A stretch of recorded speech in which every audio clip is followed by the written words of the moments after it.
You know, I bet if you got a bunch of people together, let's just say 20 people in the Tennessee Valley, and said, raise your hands, who here struggles with allergies? Every single person would probably raise their hand. So if you're in that category, you are in luck this morning, because this is Dr. Taylor Atchley. He is with the Allergy and Asthma Group of Galen. Good to see you this morning. Hey, good to see you, Julie. Thanks for having me. I'm thrilled to have you. You and I have had kind of a fun conversation off air too. Yes, ma'am. And you are a very approachable doctor. And that's something that I think you seem to pride yourself on at the group, is that you said you want to let people know that when they come to you, the first thing you're going to do is listen to them. Right, yeah, absolutely. You know, each patient appointment that we have, the first step is just sitting back and listening, right? And our patients, you know, they fill out some things beforehand, so I have a general idea of what they're there for in the beginning.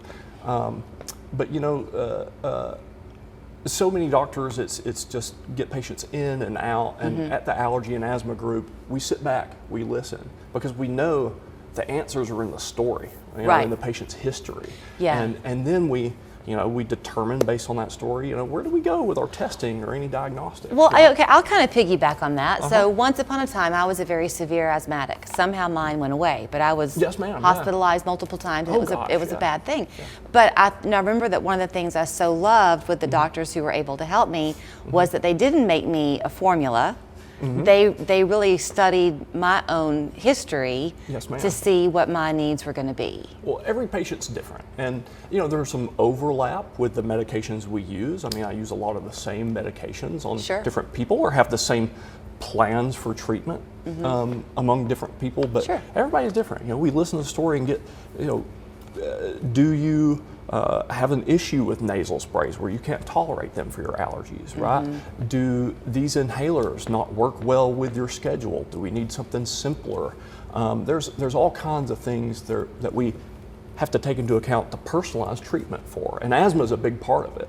So I mentioned the people in the room all raising their hands. Yes, ma'am. Chattanooga has become increasingly a sought-out city for people in other parts of the country. You yourself were living in Las Vegas for a while before you came back home. I've traveled a lot in my career. Different places you live in the country have different triggers for people. So I bet you're finding a lot of folks who are newcomers here who are thinking, what in the world is happening to me? Oh, absolutely. The topography of Chattanooga, you know, the kind of holds these particulate matters in there, pollens and pollutants and things like that.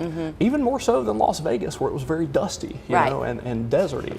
I'm not sure if deserty is a word, but anyways. It is today.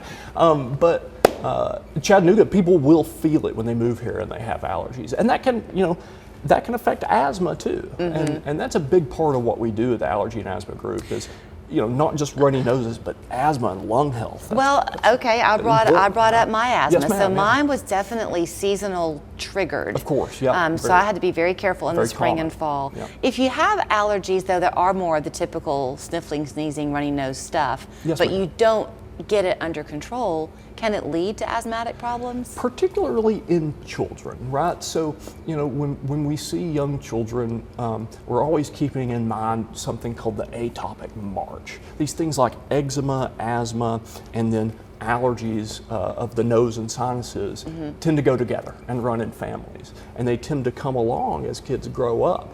And so if we do allergy testing in a child and we discover some things that trigger this inflammation in their nose and sinuses, hopefully we can help decrease their exposure to that, where it doesn't trigger that underlying inflammation that leads to asthma too. It's a very frightening thing as a parent if you have a child with asthma. So we're sitting here talking on the cusp of summer and summer camps. Talk to me a little bit, if you can, about signs of an asthma attack, because doesn't each person present in a unique way? They can. There's a lot of overlap and similarities, though. What's different from person to person, or can be different, are the triggers, right? Pollens and allergies are a very common trigger. Exercise is a common trigger. Dust, cold air, and some people have some of those triggers. Some people only have one, right? And so it's important to identify those triggers and then provide each patient with a plan. You know, when you start feeling the symptoms of asthma, persistent coughing, some wheezing, some chest tightness. What do you do at that time? And all of our patients get a written asthma action plan, so they know exactly what to do. Medications can also be more effective for some people than others, so sometimes there's a trial and error. Oh, absolutely. I tell almost all my patients, maybe not all, but one of the things I say over and over is, when you come to visit us, it may not be just a one and done appointment. It can be kind of a journey to get your health where it needs to be regarding allergies and asthma. And because of that, you sometimes are going to be going on a regular basis, maybe not just once a year. So you have different locations around the area to make it convenient for people. Let me see if I've got this right. Okay. You still got Gun Barrel Road. Yes, ma'am. Hickson. Yes, ma'am. Dalton. Yes. Fort Oglethorpe. That's right. Who am I leaving out? Cleveland. Cleveland. I'm right. so sorry. Cleveland, I left you out. Oh, it's a test for me, too. I sometimes, I can't get them straight. I've been working with the Allergy and Asthma Group for about 2 years now, and what are our locations? Well, welcome back home. I know this is home Yeah. for you, and we're glad to have you back. GetReliefHere.com is their website. That's what they promise to help you do, or their phone number, 499-4100. Great to see you. Thank you so much.